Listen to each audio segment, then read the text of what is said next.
mestizo bogotano. Eso es muy importante señalarlo, porque la nuestra era una sociedad extraordinariamente jerarquizada, donde el grueso de la clase alta era blanca. Si no lo era racialmente, lo era culturalmente. Él no pertenecía a la clase alta de nuestra sociedad. Gaitán se convirtió en un extraordinario líder popular porque las clases altas no tenían un lenguaje para comunicarse con las crecientes masas urbanas. Y Gaitán era una figura incómoda para su propio partido, para el sector elitista de ese partido, pero también para un sector muy intransigente, violento del Partido Conservador en el poder. Muchos querían ver muerto a Gaitán y en el aire se respiraba, corría el rumor de que iban a matar a Gaitán. Inmediatamente un grito recorre la arteria central de Bogotá, que era la carrera séptima. Mataron a Gaitán, y el pueblo gritaba a continuación: mataron a Gaitancito. Y la gente sale a las calles a pedir justicia. Y se origina el 9 de abril.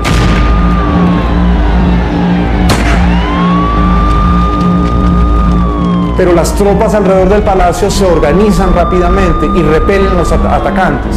Luego llegan los tanques disparan sobre la muchedumbre. La plaza queda sembrada de cadáveres.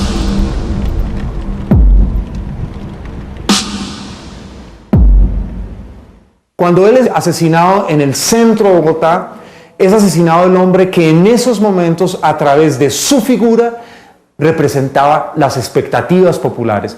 Él es una suerte de Evita Perón que jamás llegó a gobernar.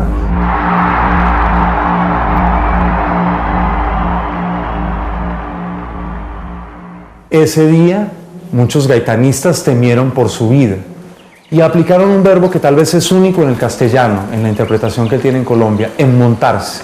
Enmontarse es un verbo reflexivo colombiano que quiere decir: me voy al monte con armas porque si no me matan. Pedro Marín, alias Manuel Marulanda Vélez, uno de los fundadores históricos de las FARC, el 9 de abril de 1948 él tenía 15 años y trabajaba con un tío de él, liberal gaitanista. A los 17 años se fue al monte con un grupo de primos de él, los Loaiza, y crearon una guerrilla liberal que tenía miedo de que el régimen conservador los matara. No hay una conexión entre las FARC y el 9 de abril. Hay una conexión entre la historia colombiana de diversas violencias del siglo XX y la historia personal de alias Tiro Fijo y de muchos de los fundadores de las FARC.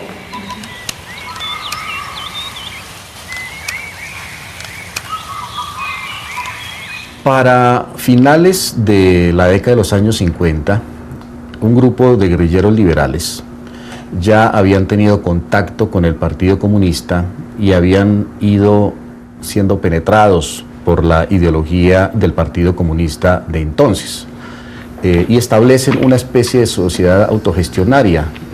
Realizan lo que ellos piensan debería ser una reforma agraria, viven aislados, no realizan ningún tipo de acción ofensiva militar contra el entorno, pero unos políticos de la época le exigen al gobierno de entonces realizar una ofensiva militar contra lo que ellos consideraban una república independiente.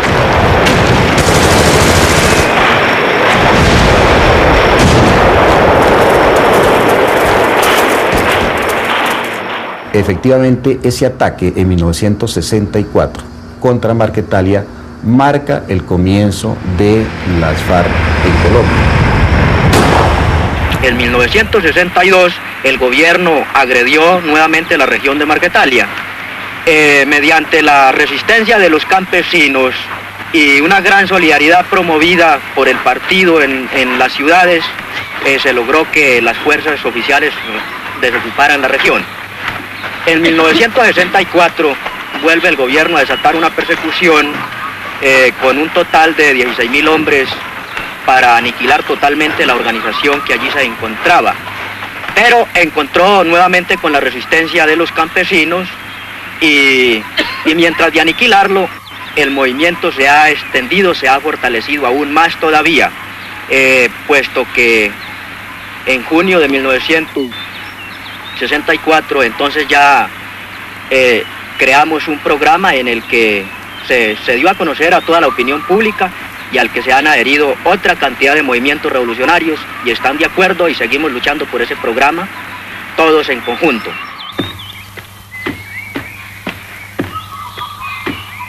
Entre 1964 y comienzos de la década de los 80, más o menos 20 años, la guerrilla colombiana hiberna en las montañas y en las selvas de Colombia.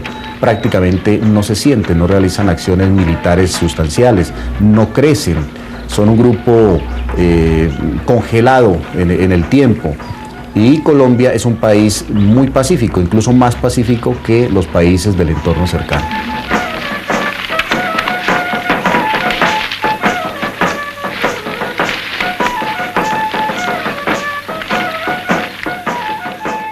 Yo creo que la gran pregunta es si la clase dirigente colombiana era capaz de decidir que la violencia no debía ser una continuación de la política. Y hasta el día de hoy no lo ha decidido.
A comienzos de la década de los años 80, exactamente en 1982, las FARC realizaron su 7ª conferencia.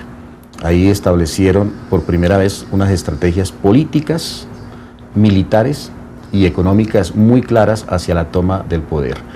Parte de la estrategia económica de la guerrilla de las FARC se centró posteriormente en explotar los recursos del narcotráfico para fortalecer su propio aparato militar. Pero lo fundamental es que en los últimos 10 años las FARC ha entrado de una manera bastante notoria en el circuito de los grupos del crimen organizado del narcotráfico. Y hay escalones o responsabilidades que van desde la probablemente inocua protección a cultivadores contra un pago de servicios, a también el control del circuito de precursores químicos y en algunos casos la protección a pistas de despegue y aterrizaje en zonas de selva virgen, hasta se cree también el control de ciertas rutas del narcotráfico. Eso es una puerta a una gran cantidad de recursos que no hacen sino inflamar la guerra al final del día. Nosotros nos financiamos por medio de los aportes de los campesinos, de obreros, de estudiantes, de ganaderos, de algunos ricos, de profesionales. Entonces el aporte que le hacen las masas al movimiento guerrillero permite su sostenimiento. Mucha gente cree que esos aportes vienen o los producen, por ejemplo el secuestro, la extorsión y cosas de ese estilo. No, nosotros antes condenamos el secuestro y la extorsión.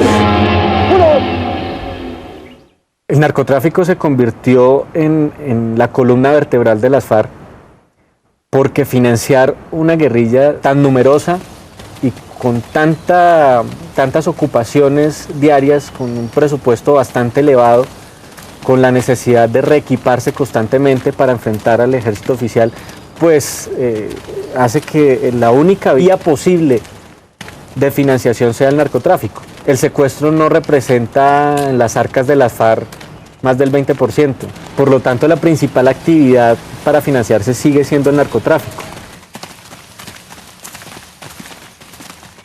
Las FARC llegaron a tener presencia en cerca de algún tipo de presencia, no control ni dominio absoluto, sino algún tipo de presencia, en cerca de 450 municipios de Colombia. Colombia tiene 1.100 municipios, o sea, más o menos en la mitad de los municipios del país había algún tipo de presencia de las FARC.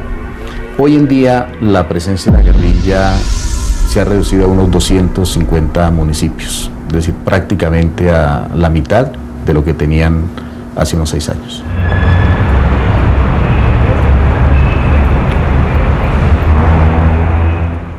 El mapa de la guerra se empalma con el mapa de la droga. Y hoy la mayor intensidad del conflicto en el Putumayo, en la zona del sur de Nariño, está ligada a la necesidad de controlar los corredores de salida de esa droga, 600 toneladas de cocaína que van rumbo principalmente a Estados Unidos.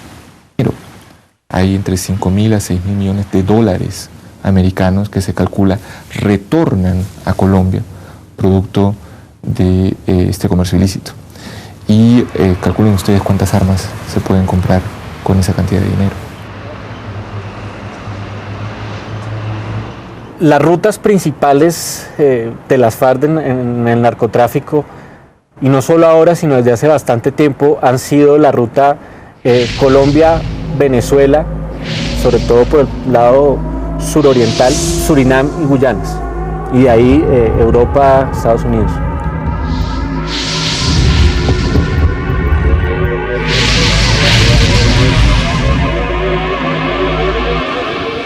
En Surinam hay bastante presencia de lo que llaman en la FARC los loqueros. Los loqueros son las personas que administran la cantidad de droga que llega y la cantidad de droga que sale y a qué precio internacional se está vendiendo.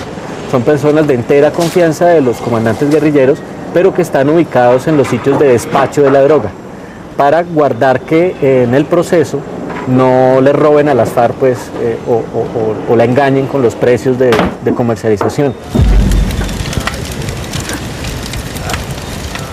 Y gracias a que las FARC ha logrado comprar, digamos, como pequeñas franquicias ficticias de transporte de pesca, etc.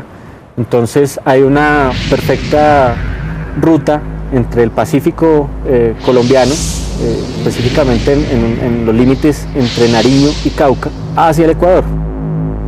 Son empresas pesqueras ecuatorianas que tienen en comodato cierta actividad pesquera también en Colombia, y esas son las usadas generalmente para el transporte de coca, y pues de eso han habido muchas capturas, porque es bastante, la cantidad de droga que se puede sacar es bien importante.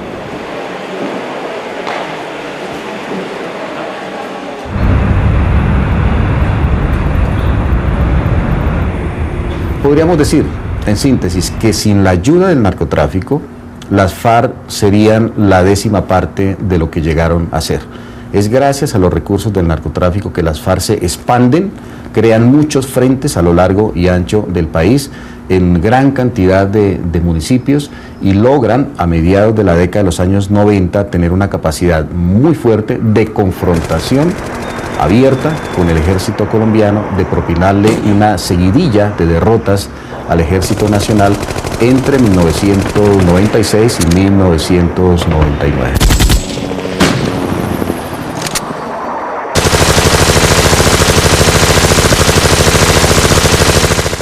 La paz puede ser firmada el día de mañana, y los grupos guerrilleros, como los grupos remanentes paramilitares o inclusive los llamados grupos emergentes, pueden inmediatamente desmovilizarse en un plazo de 24 horas. Pero este país produce 600 toneladas de cocaína al año, y esa industria no se acaba de la noche a la mañana. Y esa industria supone, requiere, exige cuerpos armados para ser sostenible. Y exige, requiere, busca territorios en los cuales hacer posible el cultivo, el procesamiento, el transporte, el comercio, la ganancia en torno a la droga. Y eso supone control territorial.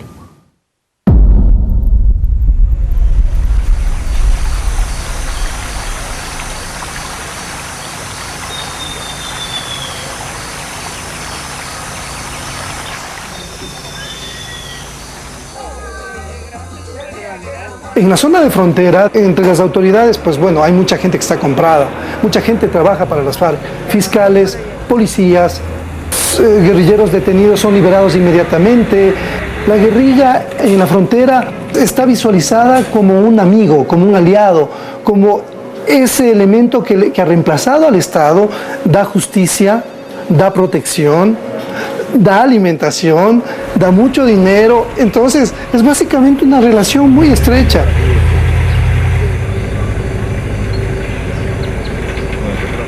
Pero además utilizan al Ecuador como zona de paso de abastecimiento de vituallas, de productos, de víveres, de armas, de explosivos, y a la vez utilizan al Ecuador para sacar la droga desde el Putumayo a través de diferentes redes que salen por los puertos, ¿no es cierto? Porque realmente la droga es el motor ahora de la economía de las FARC.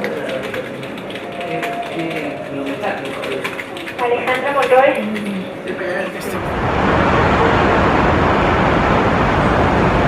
Venezuela es el país más afectado por esa guerra después de Colombia. Después de Colombia, Venezuela es el país más afectado. ¿Cuántos muertos, cuántos heridos en la frontera, cuánta inseguridad, cuánto secuestro?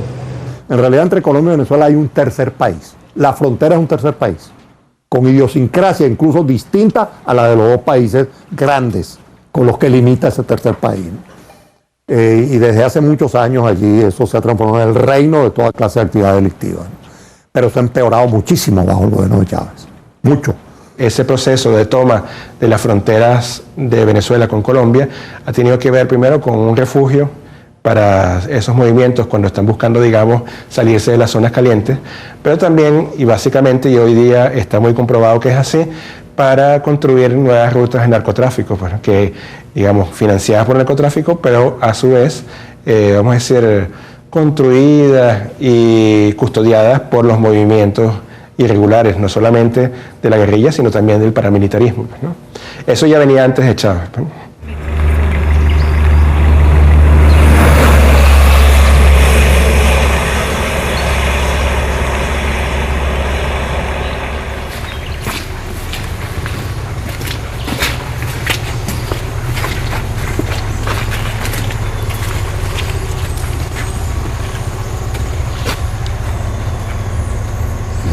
Este urbano lo enterré yo con los compañeros.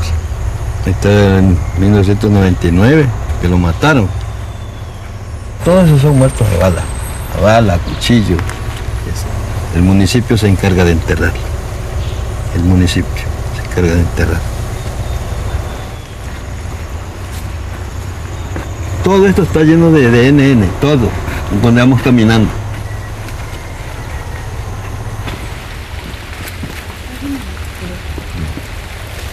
Ese señor fue muerto a cuchillo, mire, es colombiano. Ahí está el apellido Restrepo. Restrepo. Ese fue en el...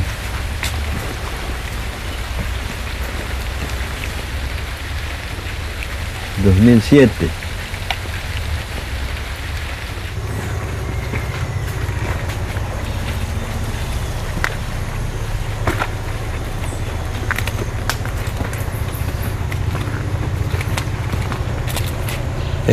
Estas planchas que usted ve son ecuatorianos, que han enterrado encima de los... están enterrados encima de los NN, porque no hay el espacio.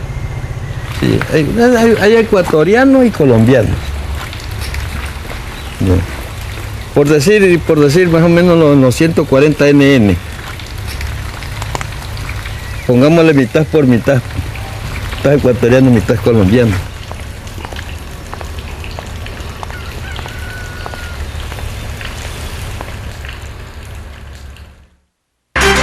Última hora. Noticias Caracol. Muy buenos días y mucha atención. Alias Raúl Reyes, uno de los hombres del secretariado de las FARC, murió en combates con las fuerzas militares de Colombia en el sur del país. Alias Raúl Reyes, según Noticias Caracol, según fuentes del alto mando militar que han sido consultadas por Noticias Caracol, murió en cercanías al municipio de Teteyé, en el departamento del Putumayo. Eso es próximo a la provincia de Sucumbíos, en Ecuador. Queda claro que Reyes siempre vino acá al país para establecer una red de contactos políticos. Él era un político a carta cabal, era la cara política de las FARC en el Ecuador y en el mundo, porque recorrió varios países en el continente y en Europa. Entonces, a ese nivel él pudo tejer contactos con funcionarios de gobiernos, con militares, ¿no es cierto?, con sectores incluso empresariales que podían de alguna forma estar conectados o que podían darles algún respaldo. Ellos siempre cabildeaban mucho. Y el lado más hábil o la persona más indicada para hacer ese trabajo era Raúl Reyes. El gobierno de la República de Colombia desea presentar al ilustrado gobierno de la República del Ecuador sus excusas por la acción que se vio obligado a adelantar en la zona de frontera, consistente en el ingreso de helicópteros colombianos con personal de las Fuerzas Armadas a territorio ecuatoriano para registrar el sitio. En esta acción se rescató el cadáver de Raúl Reyes, de otro guerrillero y algunos elementos personales, al igual que abundante documentación y correspondencia del terrorista y 3 computadores.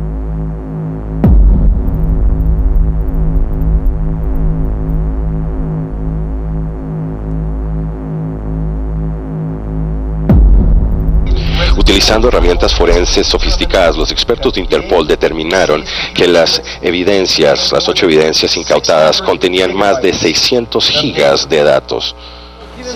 600 gigas de datos. 37.872 documentos escritos. 37.872 documentos escritos, 452 hojas de cálculo, 210.888 imágenes, 22.481 páginas web.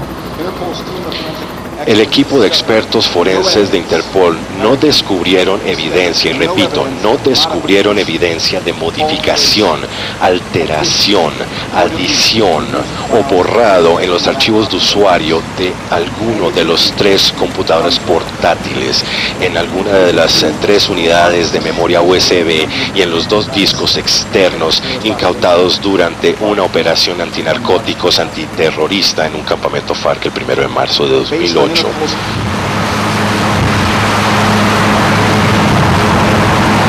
Camilo Espina, nuestro embajador en Naciones Unidas, anunciará que Colombia se propone en la Corte Penal Internacional denunciar a Hugo Chávez, presidente de Venezuela, por patrocinio y financiación de genocidas. Asimismo, hizo un llamado a la solidaridad mundial. Nosotros no necesitamos que simplemente nos den palmaditas en el hombro para expresarnos el pésame por nuestros muertos mientras están refugiando a los verdugos de Colombia. La decisión del presidente Uribe de denunciar a Chávez se conoce horas después de ser revelados los primeros hallazgos de los computadores de la guerrilla, donde se encontraron documentos que establecen nexos de las FARC con el gobierno del presidente de Venezuela, Hugo Chávez. El presidente Correa me informó hace unos minutos que está retirando hoy su embajador de Bogotá y que está moviendo tropas hacia el norte.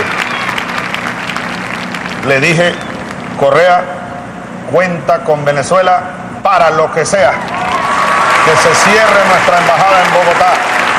Señor ministro de Defensa, muévame 10 batallones hacia la frontera con Colombia, de inmediato.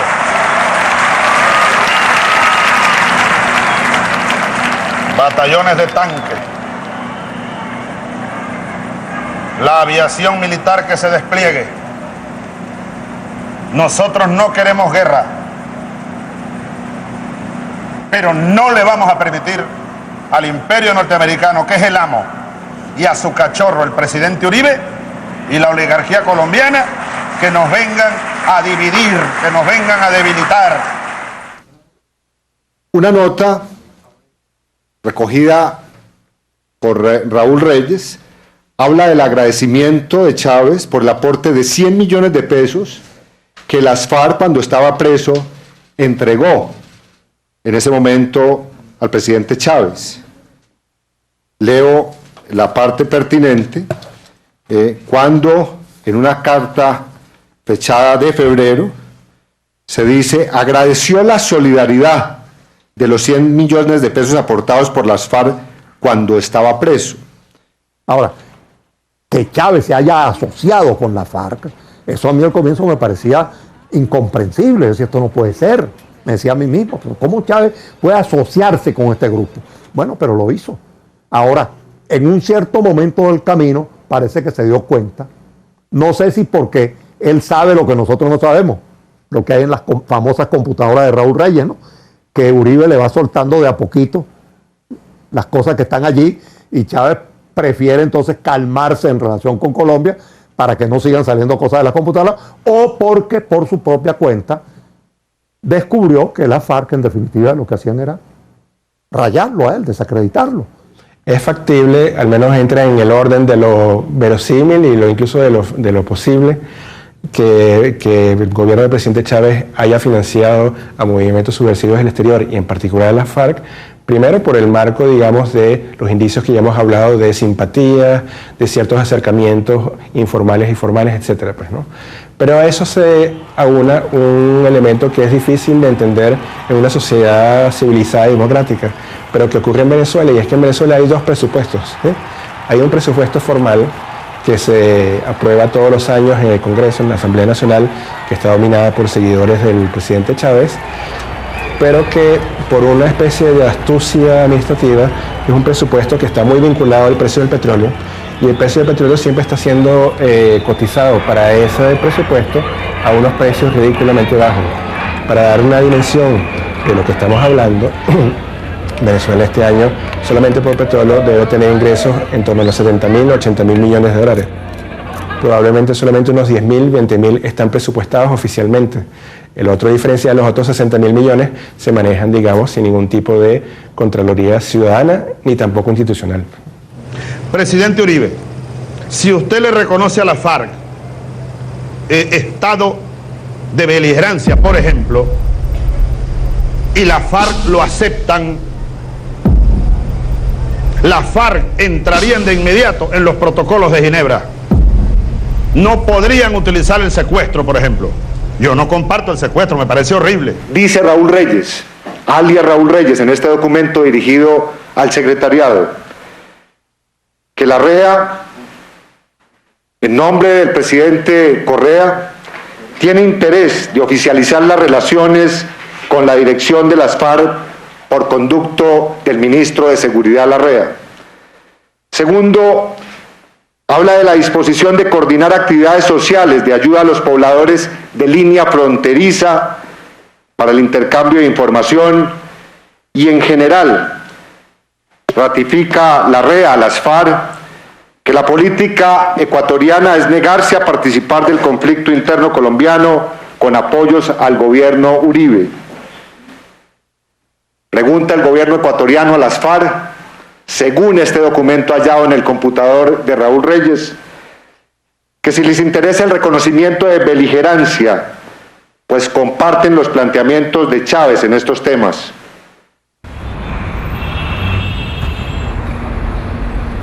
Nosotros no estamos vinculados a ninguna organización violenta. Rechazamos la violencia, provenga de donde provenga, y menos aún con grupos armados como las FARC. Es decir, absurdo que las FARC tengan ninguna influencia en el Estado ecuatoriano. Sí, ninguna, cero influencia. No ahora, históricamente. Nuestro país ha vivido al lado del conflicto colombiano 50 años, y este ha sido un país de paz. Y les voy a decir por qué ha sido un país de paz. ¿Por qué no hemos tenido conflictos armados como los ha tenido Perú o los ha tenido Colombia? Porque nosotros tuvimos la revolución liberal más profunda de América del Sur. La revolución de Alfaro de 1896 le dio al campesino el derecho a la tierra. Octubre 12 de 2006. Carta de Manuel Marulanda a Raúl Reyes. El secretariado está de acuerdo en proporcionarle la ayuda a los amigos del Ecuador. La propuesta mía fue la suma de $20.000. Jorge, el mono ahí, Jorge Briceño, tenebroso bandido, propone $100.000 y ofrece $50.000. y me autorizó para conseguirlos con Joaquín y hacerlos llegar donde usted. Carta de Manuel Marulanda, de Raúl Reyes a Manuel Marulanda. En nota enviada al secretariado, explico sobre la ayuda entregada a la campaña de Rafael Correa de acuerdo a su instrucción. El coronel anunció volverme a visitar las próximas semanas, con la finalidad de explicar los resultados electorales y la estrategia para la segunda vuelta. La muerte de Reyes, el 1 de marzo, destapó muchas dudas e incógnitas, muchos problemas, muchas cosas que estaban ahí latentes. Y básicamente en este momento lo que ha hecho es polarizar a la sociedad ecuatoriana entre gente que sigue apoyando al gobierno y minimiza las denuncias de su relación con las FARC, y otro segmento de la población que cree que sí hay relaciones del gobierno con las FARC y las cuestiona y las critica porque está atentando contra la seguridad del Estado, ese acuerdo que aparece como subterráneo y poco transparente. Incluso en aras del bien común, en aras de nuestra transparencia, le dije, estas manos están limpias y sin sangre, denos esos papeles, presidente Uribe, y me ofrezco a dárselo a la oposición política, que lo maneje como quiera, que escarben donde sea, que revisen lo que... No, presidente, es para su manejo, Se lo voy a dar a la justicia del país y a la oposición política, no tenemos nada que temer. Y con eso, como país, quedaría superado este gravísimo incidente que tanto daño nos ha hecho.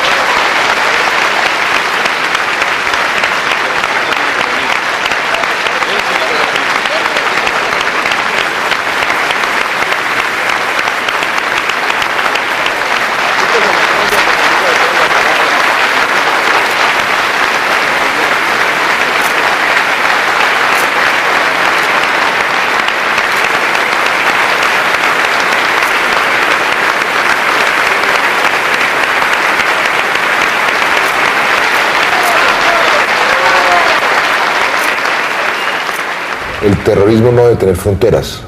El terrorismo debe ser combatido donde esté. Así lo estipula Naciones Unidas, así lo obliga la OEA.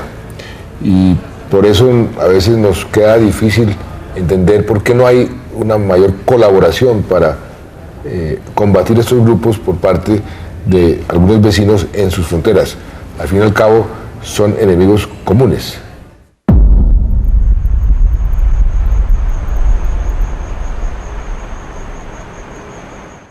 Las FARC conforman la Coordinadora Continental Bolivariana, con apoyo de varias organizaciones, pero también de varios gobiernos que están en la estrategia continental bolivariana. Las FARC proponen la reunión de las organizaciones radicales o las organizaciones tradicionales, guerrilleras y no guerrilleras del continente, para poder darle salida a la estrategia continental bolivariana que pasa y atraviesa siempre por el caso colombiano. La llamada Coordinadora Continental Bolivariana es una agrupación nacida oficialmente en el año 2005 en Caracas y respaldada ideológicamente por el presidente venezolano Hugo Chávez. Aquí participa el ETA, participa la FARC, Sendero Luminoso, el MRTA, el Movimiento Zapatista de México, el Frente Sandinista de Liberación Nacional de Nicaragua, el Movimiento Alfaro Vive del Ecuador. Se trata de una agrupación que reúne a los principales movimientos latinoamericanos que creen en la lucha armada como medio para alcanzar el poder, es decir, movimientos subversivos. Quiero saludar el segundo congreso de la Coordinadora Continental Bolivariana que se realiza en Quito. Saludar a cada uno de sus delegados, a todos los bolivarianos que acuden a este encuentro. La coordinadora justamente trata de unir todas las voluntades por el cambio existente en América Latina y no condiciona para ello la forma de lucha que asuman esas voluntades. Somos eso muy respetuosos de que los revolucionarios de cada país hagan una valoración de sus condiciones y las respuestas que van a dar. Obviamente estamos impulsando las salidas electorales en muchos lados, nos sumamos a los esfuerzos pero también respetamos donde a los movimientos revolucionarios se les cierran las puertas, cualquier otra vía que asumen, y fundamentalmente respaldamos la movilización popular en cualquier espacio del continente. No tocaría estimar si fue definitiva o no, pero han estado involucradas en las elecciones de nuevos mandatarios, como en Bolivia, como en Venezuela, como en Ecuador. Han estado muy involucradas en la agitación social que llevó a estos hombres a ocupar esos cargos de tanta importancia.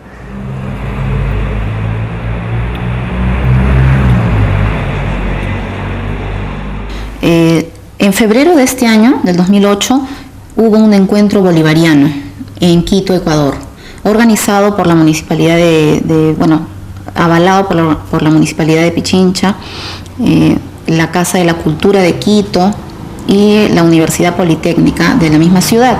Y al retorno del Congreso, así como lo hicieron todos los delegados que fueron invitados a nivel Latinoamérica, Europa y hasta Estados Unidos, retornamos a nuestro país. Pasando por migraciones con nuestros documentos, nos detienen caminando frente a la comisaría de Aguas Verdes. El terrorismo puede ser reunirse o participar en el Congreso del extranjero. Por favor, por favor, un acto, no estamos cometiendo ningún delito. No estamos cometiendo ningún delito. Esta coordinadora bolivariana tiene sus antecedentes en el Perú, el año 2006, para ser exactos, el 29 de diciembre, cuando quisieron atentar contra la residencia del embajador de los Estados Unidos. Dentro de las propuestas de la Coordinadora Continental Bolivariana, y era una de las cláusulas para poder ingresar a ella, era la aceptación de la necesidad de contar con un ejército latinoamericano. Es decir, ninguna organización podía ser parte de la coordinadora si no aceptaba esta necesidad como principio. La idea era que si los procesos políticos de izquierda en América Latina fracasaban no por su propia experiencia, sino por intentos norteamericanos o europeos o de las oligarquías del continente, pues debían entrar a participar como coordinadora continental bolivariana en la ejecución de un plan armado para el continente. A nosotros nos han acusado de ser el brazo político de las FARC. Nosotros hemos rechazado rotundamente esta acusación desde el principio, no solamente a los 7 que nos han detenido, sino también a la Coordinadora Continental Capítulo Perú, porque nosotros nunca, como Coordinadora Continental Bolivariana, Capítulo Perú, no hemos tocado el tema de la FARC ni el tema colombiano porque no eran parte de nuestra agenda, ¿no? En algún momento se llegó a pensar de instalar una embajada en Perú de las FARC y viceversa, una embajada cultural de los excombatientes de las guerrillas en Perú. Nunca se concretó, pero lo que sí se hizo fue crear la Comisión de Fronteras, que resultó siendo bastante importante para el tráfico de drogas, pero también para el cruce de información y de comandantes de un país a otro. Entonces esa Comisión de Fronteras era integrada por gente de esas guerrillas que se ubicaba en la frontera y servía como base social a los movimientos de la guerrilla.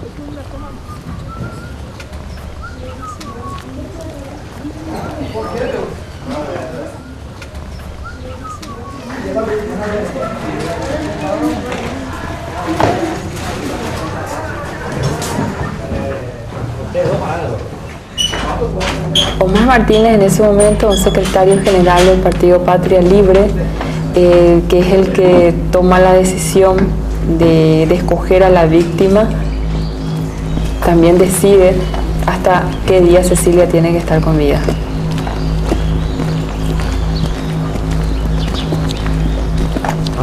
Es el actor intelectual y material del secuestro y muerte de Cecilia Cubas. Patria Libre es una organización política de izquierda marxista-leninista que surge como corriente después de la dictadura de Stroessner. En el 93 surge como movimiento Patria Libre de carácter nacional y en el 2001 se funda como partido nacional. Es un partido de cuadro marxista-leninista que lucha por el socialismo y la liberación nacional.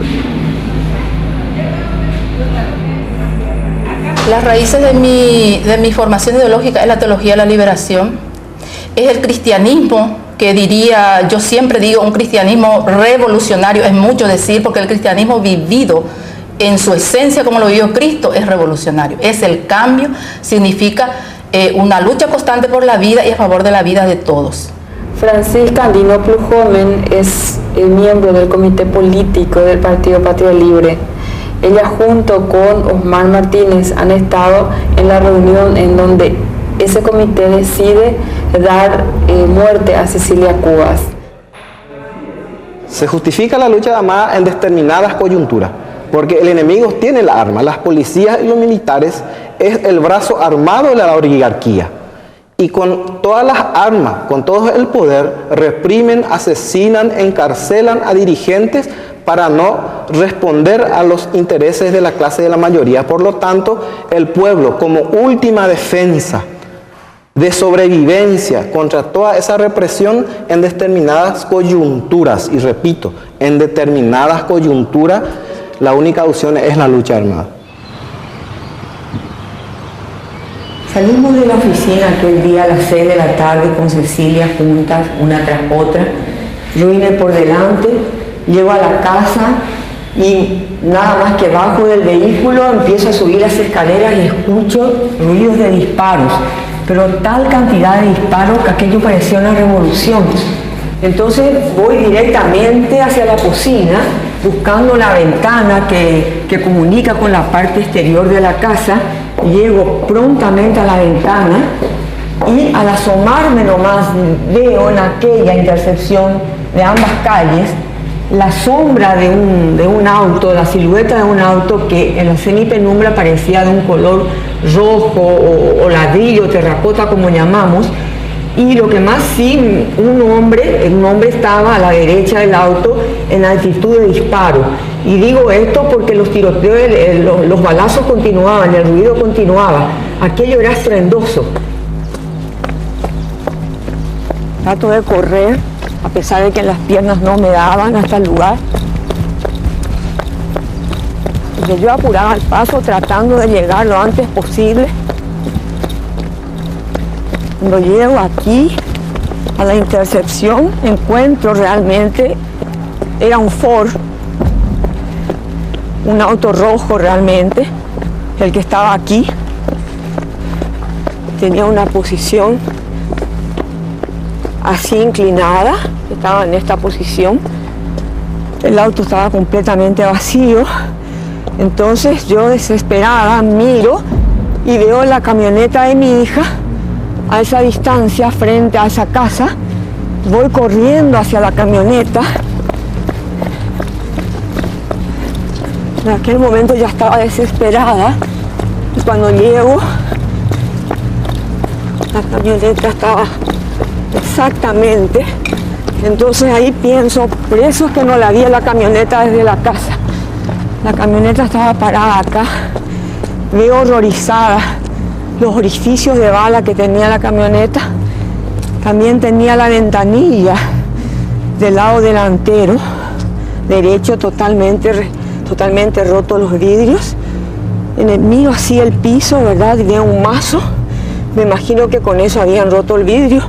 Doy la vuelta al otro lado y en el piso encuentro un lado de los zapatos de mi hija que ella llevaba ese día. Desde el primer momento los especialistas nos dijeron del que el lenguaje que utilizaban los secuestradores era el mismo lenguaje del de las FARC, puesto que ellos habían intervenido en muchos secuestros que habían realizado las FARC.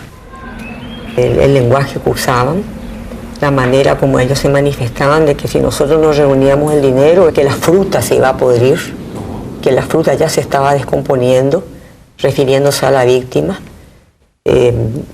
Hablaban de cultivo, hablaban de siembra, hablaban de agrónomo. En todo momento se manejó el mismo idioma que utilizan los de la FARC.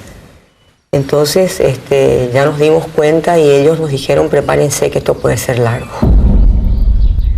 Ellos utilizaron esos términos que nosotros utilizábamos de frutas, de agricultores, de agrónomos, suponiendo que se refería a un secuestro. Por lo tanto, nosotros estamos condenados por sus posiciones.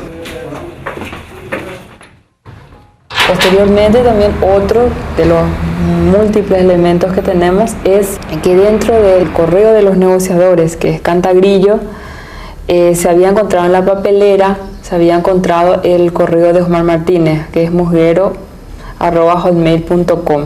Y quién diría que después, cuando ya se realizan más investigaciones, ¿verdad?, aparece como que ese correo, que era el de Osmar Martínez, mantenía una comunicación fluida con otro correo, trotador505@hotmail, que pertenecía nada menos que a Rodrigo Granda, el gran canciller de la FARC.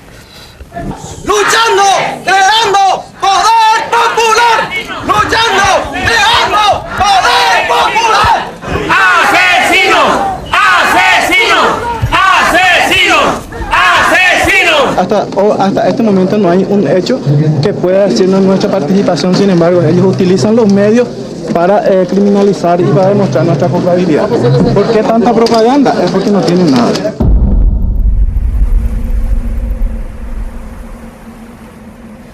Y bueno, nos llevan hasta un lugar donde se suponía ya en ese momento, tras la intervención de que era el cuarto donde había estado Cecilia, todavía estaban algunos restos de plástico negro y de maderas clavadas en las paredes, lo que hacía suponer de que ellos, después con las investigaciones, ¿verdad?, se llega a la conclusión de que ellos habían oscurecido totalmente la pieza para que ella no se dé cuenta del día y de la noche.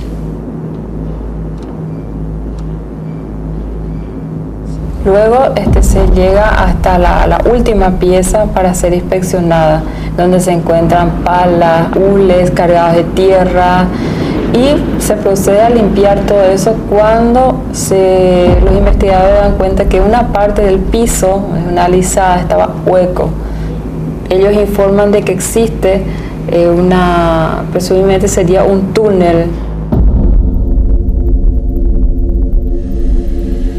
Ahí estaban bomberos que estaban cavando, cada rato salían, tomaban aire, hizo falta ya oxígeno, y ellos siguieron cavando. La fiscal Sandra Quiñones dijo: yo quiero seguir cavando porque yo pienso que hay algo.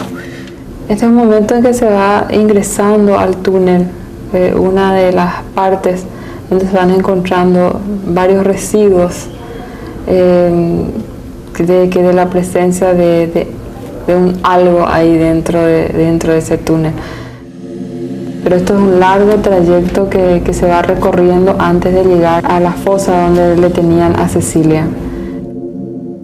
En mi opinión, difícilmente Patria Libre o un sector de Patria Libre que llevó adelante, según lo que se probó en juicio, el secuestro, difícilmente hubiera podido organizar una actividad de este tipo, un crimen de este tipo, si no hubiese tenido asesoramiento de grupos como las FARC que hacen esto asiduamente. Estoy absolutamente convencida de que las FARC asesoraron desde el primer momento, antes, durante y después del secuestro.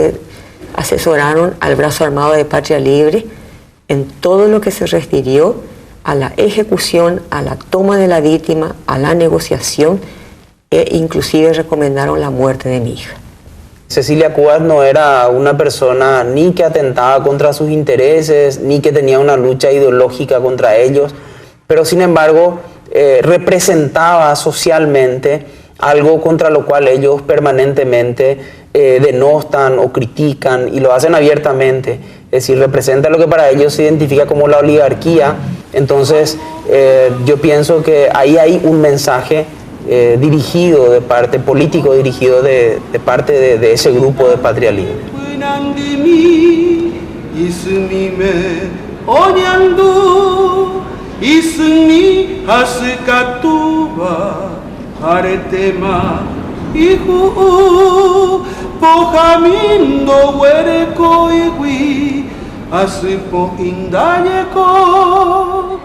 Y dice así: Cecilia, sos el símbolo del clamor y el amor de un pueblo que dice llorando a gritos: justicia para Cecilia. Mártir de la crueldad y violencia de los hombres que olvidaron que la esencia de la vida es el amor. Cecilia, fuiste y serás por siempre la rosa más hermosa en el jardín de mi corazón.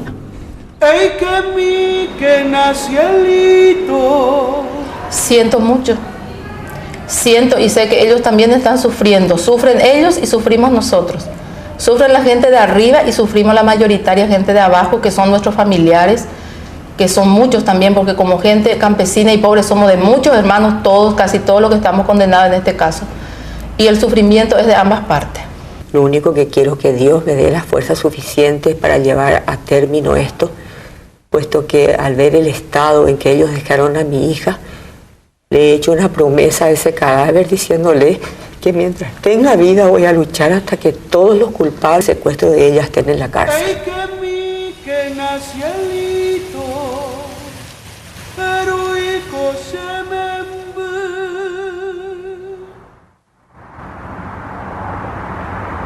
Las 12 de la noche, 22 minutos, bienvenidos. Aquí iniciamos Las Voces del Secuestro de Caracol. Estamos en vivo, estamos en directo con todos estos hermanos secuestrados en las selvas de Colombia. Sus familias están aquí en el estudio, otros están por las líneas telefónicas, y desde aquí les acompañaremos en esta nueva cita con la vida, con la esperanza, con la libertad, durante estas siguientes 6 horas. Aquí estaremos hasta las 6 de la mañana, cuando partiremos hacia la marcha, hacia ese clamor masivo de Colombia contra el secuestro, por la libertad, por el regreso de los que están cautivos. Yo estaba en un programa radial también nocturno cuando llegaron 3 guerrilleros de las FARC a llevarme como secuestrado para que posteriormente divulgara unos comunicados subversivos ante la opinión pública y el gobierno. Siéntese aquí, hombre, mire usted. Ayúdenme con otra sillita acá, por favor, alguien.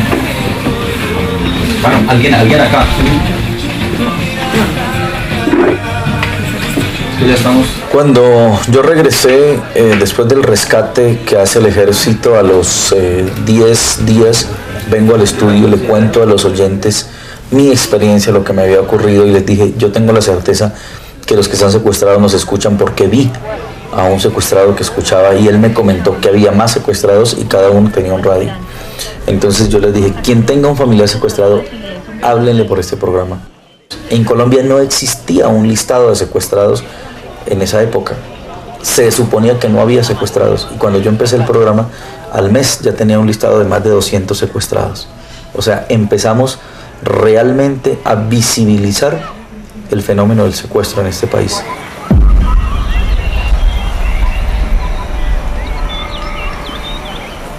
Por favor, señor guerrillero, si está dormido mi hijo, despiértelo, por favor. Haga eco de lo que Erwin todos los fines de semana nos dice. Despiértelo, por favor. Este mensaje es para nuestro adorado y siempre recordado Alex Bayona Camacho. Una vez más clamamos por su liberación, o por lo menos una prueba de supervivencia, que es el mínimo derecho a que tenemos después de estos 3.046 días de total incertidumbre. Le doy gracias a Dios por este momento. Me haces tanta falta. Espero que este sea ya el año de tu liberación, que te tengamos pronto ya en casa. Tienes que venir pronto, Alex. Tienes que conocer a Marianis. Ella te conoce por fotos. Todas las noches le pide a papá Dios porque te cuide, porque te tenga sano, porque nada malo te pasa. y eso es lo que más deseamos, hermanito de mi alma. Te necesitamos, te queremos mucho. No pienses que te hemos olvidado de que... Y no hay un minuto, no hay un día que no pensemos en ti. Podemos decir que el programa es una pipeta de oxígeno que lo mantiene vivo 8 días. Y a los 8 días yo les llevo otra pipeta de oxígeno. A los 8 días le llevo otro programa. Yo lo comprometo diciéndole, usted como secuestrado tiene una sola obligación, mantenerse vivo. Que yo me comprometo a acompañarlo dentro de 8 días otra vez.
Cuando el programa apareció, el suicidio en cautiverio se redujo a 0 y teníamos un promedio del 12% de suicidios en cautiverio. De cada 100 secuestrados, 12 se quitaban la vida porque no aguantaban la crisis psicodepresiva severa en la que entran los secuestrados en ese proceso de aislamiento en la selva, amarrados a un árbol, metidos entre cuevas, en huecos en la tierra, tapados con palos, en donde se engangrenan, en donde se llenan el cuerpo de gusanos, en donde les da leishmaniasis, les da paludismo crónico, les dan procesos de hepatitis, en donde no les dan muchas veces ni siquiera comida. ¿Quién va a querer vivir en esas condiciones?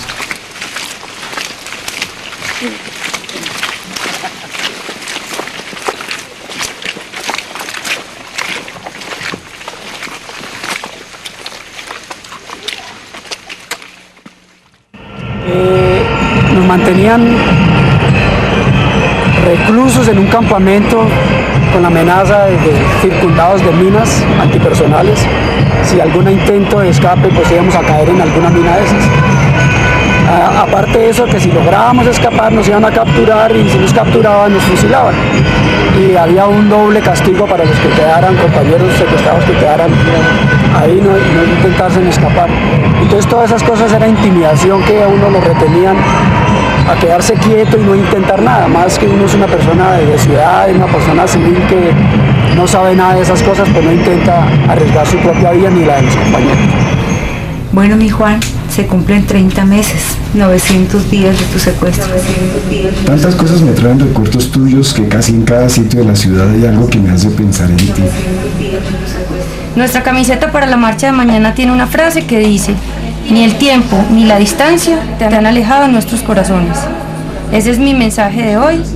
Recuerda, cielo, que si pones todas tus cosas en las manos de Dios, Él te dará la paz que necesitas, mi amor. No te sueltes de la mano de Dios. El grupo que nos estaban cuidando era más o menos unos 25 a 30 guerrilleros, de los cuales yo creo que habían unos 15 o 17 niños entre los 12 y los 14 años, niñas y niños, y algunos adultos de 18, 19 y 30 años, pero habían bastante niños. Nos cuidaban aproximadamente entre unos 18, unos 25 niños, por ahí unos 7, 8 adultos, pero la mayoría eran niños y niñas, pelados entre 14, 15, 16 años, hasta de 12 años había niñas allá, que les pesaba el armamento.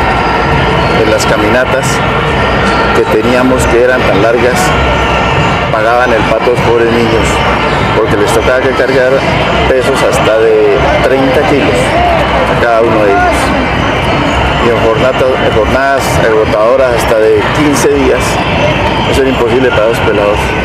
En ocasiones pudimos hablar con muchos de ellos, porque era bastante prohibido para ellos y para nosotros, pero nos inventamos la forma de hablar con ellos, de tratar de convencerlos de salirse de la guerrilla y volver allá, pero estaban intimidados.